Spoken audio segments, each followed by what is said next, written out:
ನನಗೆ ನಿಮಗೆ ಎಲ್ಲೋದ್ರೂ ಒಂದೇ ಕ್ವಶನ್ ಅದು, ಯಾವಾಗ ಮದುವೆ, ನೇಷನ್ ವಾಂಟ್ಸ್ ಟು ನೋ ನಿಮ್ಮ ಮದುವೆ ಅನ್ನೋ ಥರ. ಸೊ ನನ್ನ ಲಾಸ್ಟ್ ಇಯರ್ ಆಯಿತು. ಆ್ಯಂಡ್ ನನಗೆ very happy for her mother. She is very happy, very emotional. So ಹಾಗಾಗಿ ತುಂಬ ಅದ್ಭುತವಾದ ವ್ಯಕ್ತಿ ಅನುಶ್ರೀ. ನಾನು ಪರ್ಸ್ನಲ್ಲ ನಾನು ನೋಡಿದ್ದೀನಿ ಅವ್ರನ್ನ. ಆ್ಯಂಡ್ ರೋಷನ್ ಕೂಡ ಅಷ್ಟೇ, ತುಂಬ ಅಂಡರ್ಸ್ಟ್ಯಾಂಡಿಂಗ್ ಸರ್. ನಾವು ಇದು ಮಹಾನಟಿ ಟೈಮಲ್ಲಿ ಪರಿಚಯ ಇದೆ ನಮ್ಮೆಲ್ಲರಿಗೂ. ಸೊ ಅವರಿಬ್ಬರು they make a wonderful pair and I wish them a great life. Sir particular ಅದೇ ರೋಷನ್ ಅವರ ಜರ್ನಿ, ಅವರು ಕನೆಕ್ಟ್ ಆಗಿರೋಂಥ ಸಿಚುವೇಶನ್, ಸೊ ನಿಮಗೆ ಹೆಂಗೆ ಯಾವಾಗಿಂದ ಗೊತ್ತಾಯ್ತು?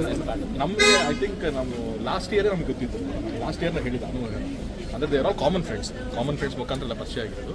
ಆ್ಯಂಡ್ ಲಾಸ್ಟ್ ಇಯರ್ ನಾವು ಮಹಾನಟಿ ಮಾಡಬೇಕಾದ್ರೆ ಅಲ್ಲಿ ಪರಿಚಯ ಮಾಡಿಸಿ ನಮಗೆ ಮಾತಾಡಿದ್ರು. And Roshan is a very good cook, ತುಂಬ ಚೆನ್ನಾಗಿ ಅಡುಗೆ ಮಾಡ್ತಾರೆ. ನಮಗೆಲ್ಲ ಒಂದಷ್ಟು ಬಿರಿಯಾನಿಗೆಲ್ಲ ಮಾಡಿ ತಂದುಕೊಟ್ಟಿದ್ರು ಸೆಟ್ಟಿಗೆ. ಸೊ ಹಾಗಾಗಿ ಅಲ್ಲಿಂದ ಒಂದು ಒಡನಾಟ. ಆ್ಯಂಡ್ ರೋಷನ್ ಅವ್ರು ಕೂಡ ಮಂಗಳೂರಿಂದ ಬಂದಿದ್ದಾರೆ. ಆ್ಯಂಡ್ ಸೋನಲ್ ಹೊಸದೆ ಅವರಿಬ್ಬರು ಕಂಪ್ನಿ ಮಾತಾಡೋದು. ಸೊ ಹಾಗಾಗಿ ಅದೊಂದು ಕನೆಕ್ಷನ್ ಇದೆ ಅಲ್ಲಿ. ಆ್ಯಂಡ್ ಇಟ್ಸ್ ವೆರಿ ಕಾಮನ್, ಎಲ್ಲ ಕಾಮನ್ ಫ್ರೆಂಡ್ಸ್. ಸರ್ ಏನು ಮಾತಾಡಿದ್ರು ರೋಷನ್, ಏನಾದ್ರು ಹೇಳಿದ್ರ?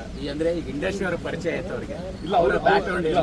ಮೊದಲಿಂದ ಯಾಕಿದೆ ಇಷ್ಟು ಇಂಟಿಮೇಟ್ ವೆಡ್ಡಿಂಗ್ ಯಾಕೆ ಸ್ವಲ್ಪ ಅಂತಂದರೆ, ಅವರು ಅವ್ರ ಫ್ಯಾಮಿಲಿ ಎಲ್ಲರಿಗೂ ತುಂಬ ಹೊಸ್ತಿದ್ರು. ಈಗ ನಮಗೆ ನಮ್ಮ ಮದುವೆ ಮಾಡೋಕೆ ನಮ್ಮ ಲೈವೇ ಕೊಟ್ಬಿಟ್ಟಿದ್ದಾರೆ. ನನಗೆ ಗೊತ್ತೋದು ಏನು ಬೇ ಅಂತ ಅಂದ್ಬಿಟ್ಟು ಅವರು they are not used to this at.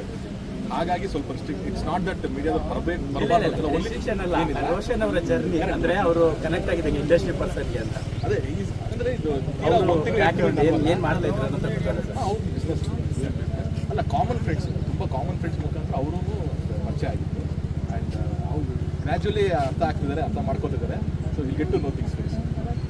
Thank you sir. Thank you.